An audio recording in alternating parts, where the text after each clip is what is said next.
Hello friends, welcome back to my YouTube channel Girish studio. నేను మీ గిరిగారు. ఎలా ఉన్నారు? నేనైతే చాలా బాగున్నాను. With your blessings. నిన్నటి వరకు మనం మొదలు పెట్టుకున్నట్టుగానే లలితా సహస్రనామంలోని 1000 నామాల్ని, వాటి అర్థాన్ని తెలుసుకునే ప్రక్రియలో మనం నిన్న 24 మరియు 25 నామాల అర్థాన్ని అమ్మవారి అనుగ్రహంతో విజయవంతంగా తెలుసుకోవడం జరిగింది. అయితే ఇవాళ రోజున మనం 26 మరియు 27 నామాల అర్థాన్ని, అమ్మవారి వైభవాన్ని తెలుసుకునే ప్రయత్నం చేద్దామా? రండి. మొట్టమొదటిగా మనం ప్రతిరోజు చేసుకునేలాగానే అమ్మవారి ధ్యాన శ్లోకంతో తెలుసుకునే ప్రక్రియను మొదలుపెట్టుకుందాం.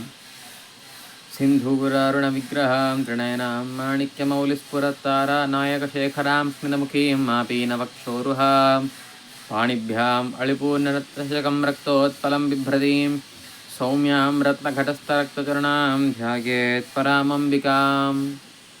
శ్రీమాత అయిన లలితా త్రిపుర సుందరీ దేవిని మనం సహస్రనామాలతో భక్తి శ్రద్ధలతో కీర్తించుకుంటున్నాం. అయితే ఇవాళ 26, 27 నామాలు తెలుసుకునే ప్రక్రియలో మొట్టమొదటిగా 26వ నామాన్ని అనుసంధానం చేసుకొని దాని అర్థాన్ని, అమ్మవారి వైభవాన్ని తెలుసుకునే ప్రయత్నం చేద్దాం. కర్పూర వీటికామోద సమాకర్షద్దిగంతరా. ఇది 26వ నామం. ఇందులో ఏమంటున్నారు? అమ్మవారి తాంబూల చరవణాన్ని వర్ణిస్తున్నారు.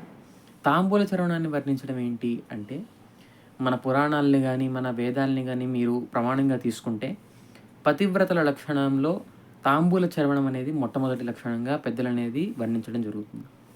తాంబూలము అంటే మనం మామూలుగా వేసుకునేలాగా తమలపాకులో కిళ్ళీలు చుట్టుకొని, తమలపాకుతో కిళ్ళీలు చుట్టుకొని తినే తాంబూలం కాదంట. అమ్మవారి తాంబూలం అనేది చాలా విశేషంగా ఉంటుంది అని చెప్పి పెద్దలు చెప్తారు. అందులో ఏమిటి? కర్పూర తాంబూలం.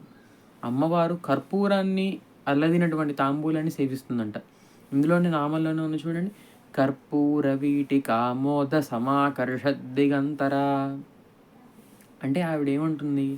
అమ్మవారు చింతామణి గృహంలో ఉన్నప్పుడంట అందరూ దేవతలతో సభ ఏర్పాటు చేసుకుంటుంది కదా. ఆ సభ ఏర్పాటు చేసుకున్నప్పుడంట అమ్మవారు తాంబూల చరవణం చేస్తుందంట. లేకపోతే అమ్మవారు ఏదైనా పని చేస్తున్నా నిరంతరము అమ్మవారు తాంబూల చరవణం చేస్తూనే ఉంటుందంట. ఆ తాంబూల చరవణం చేస్తున్నప్పుడు ఎలా ఉంది? కర్పూర వీటిక ఆమోద సమాకర్ష దిగంతర.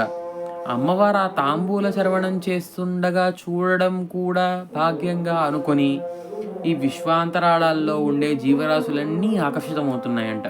దేనికి? అమ్మవారి తాంబూల చరవణం చేస్తుంటే ఆవిడ సౌందర్యాన్ని చూసి తరించాలి అన్న ఆశతోటి ఈ సకల చరాచర సృష్టిలో ఉండే జీవరాశులన్నీ కూడా ఆవిడకి ఆకర్షితమవుతున్నాయంట. అదే ఈ నామంలో మనకు చెప్తున్నారు. కర్పూర వీటి కామోద సమాకర్షత్ దిగంతర. అమ్మవారి తాంబూల చరవణం అంత మహత్వమైనది. అయితే దీని గురించి మనం ఇంకో ప్రమాణంగా దేని గురించి మాట్లాడుకోవచ్చు అంటే, లలితా త్రిపుర సుందరి దేవికి మాత్రమే పరిమితమైన ఒక పూజ ఉందండి. దాని పేరు చతుషష్ఠ్యోపచార పూజ అని అమ్మవారి పూజని పిలుస్తాం. ఇందులో ఏముంటుంది అంటే 64 రకాల ఉపచారాలతోటి అమ్మవారికి ఆరాధన చేయడం జరుగుతుంది. ఈ చతుషష్ఠ్యోపచార పూజలో కూడా ఈ నామానికి సంబంధించిన ఉపచారం ఉంటుంది. అమ్మవారికి మనం నైవేద్యం తర్వాత తాంబూలం సమర్పయామి అంటాం కదా. అలా తాంబూలం అమ్మవారికి ఇచ్చిన తర్వాత ఆవిడ తాంబూల చర్వణం చేస్తూ ఆనందిస్తూ ఉంటే ఆవిడ మందస్మిత వదనాన్ని చూసి మనం ఆనందించడం ఒక ఉపచారం. అందులో ఇలాంటి మానసికోపచారాలతోటి అమ్మవారిని ఆరాధిస్తాం కాబట్టి దీంట్లో ఈ నామంలో కర్పూర వీటికామోద సమాకర్షద్ దిగంతర అనే నామంతో అమ్మవారిని వర్ణిస్తూ ఆ కర్పూర తాంబూల చరవణాన్ని సేవిస్తూ ఈ సకల చరాచర దృష్టిలో ఉన్న ప్రాణికోటినన్నిటినీ ఆకర్షిస్తున్నటువంటి ఓ లలితాంబిక, ఓ జగన్మాత నీకు నమస్కరిస్తున్నానమ్మా అని చెప్పేదే ఈ 26వ నామం. అర్థమైంది కదా. ఇప్పుడు 27వ నామానికి వెళ్దామా? నిజ సల్లాప మాధుర్య వినిర్భత్సిత కచ్చపి. ఇది కూడా పెద్ద నామమే. ఇందులో ఏమంటున్నారు? నిజ సల్లాప మాధుర్య వినిర్భత్సిత కచ్చపి.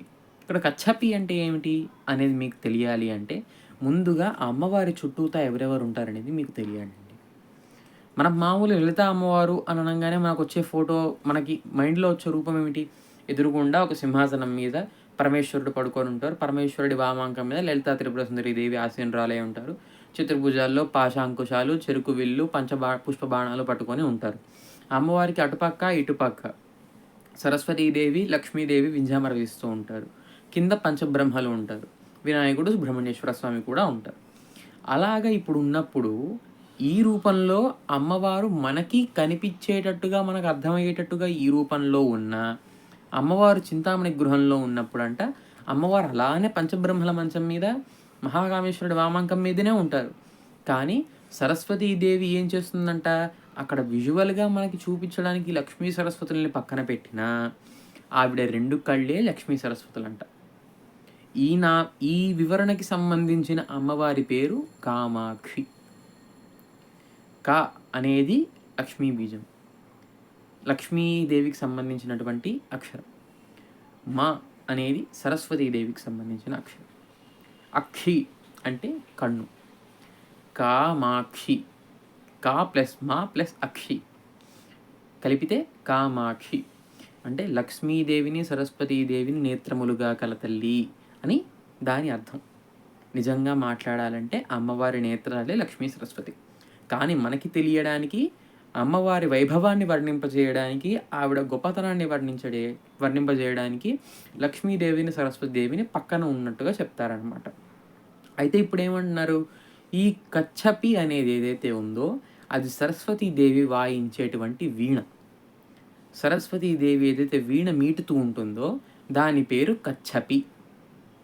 ఇప్పుడు ఈ నామంలో అదెందుకు వచ్చింది, నిజ సల్లాప మాధుర్య వినిర్భత్సిత కచ్చపి అంటే ఏమంటున్నారు, అమ్మవారు మాట్లాడుతూ ఉంటే ఆవిడ వాగ్వైభవం ఏ రకంగా ఉంది అంటే సరస్వతీదేవి వాయించేటువంటి కచ్చపి వీణని కూడా మించిపోయేట్టుగా అంత మధురంగా ఉందంట అమ్మవారి వాగ్వైభవం. ఆవిడ ఒక్క మాట మాట్లాడినా 1000 రెట్లుగా కచ్చపి వీణ యొక్క వీణానాదం కంటే 1000 రెట్లు, 1,00,000 రెట్లు, 1,00,000 రెట్లు, గణితంలో లేని లెక్కలంతా అంత మధురంగా ఉందంట అమ్మవారి వాక్కు. అందుకనే ఏమంటున్నారు, నిజ సల్లాప మాధుర్య వినిర్భత్సిత కచ్చపి. ఆ కచ్చపి వీణానాదాన్ని కూడా తలదన్నేటువంటి అద్భుతమైన వాక్కుని కలతల్లి ఓ లలితాంబిక, నీకు నమస్కరిస్తున్నానమ్మా అని చెప్పేటువంటివే ఈ 26, 27 నామాలు. తెలుసుకున్నారు కదా ఇవాల్టి నామాలు అయిన 26, 27 నామాల అర్థాన్ని. మరిన్ని నామాల అర్థాల కోసం, మరిన్ని ఇన్ఫర్మేటివ్ వీడియోస్ కోసం మన చాలా గేజ్ స్టూడియోని సబ్స్క్రైబ్ చేసుకోవడం మాత్రం మర్చిపోకండి. ఈ వీడియోని దయచేసి లైక్ చేసి మీ ఫ్రెండ్స్ అండ్ ఫ్యామిలీకి షేర్ చేసి మన ఛానల్ గ్రోత్కి తోడ్పాటు అవుతారని కోరుకుంటున్నాను. మరిన్ని నామాల అర్థాలతో రేపటి వీడియోతో కలుసుకుందాం. అంతవరకు సెలవు. నమస్కారం.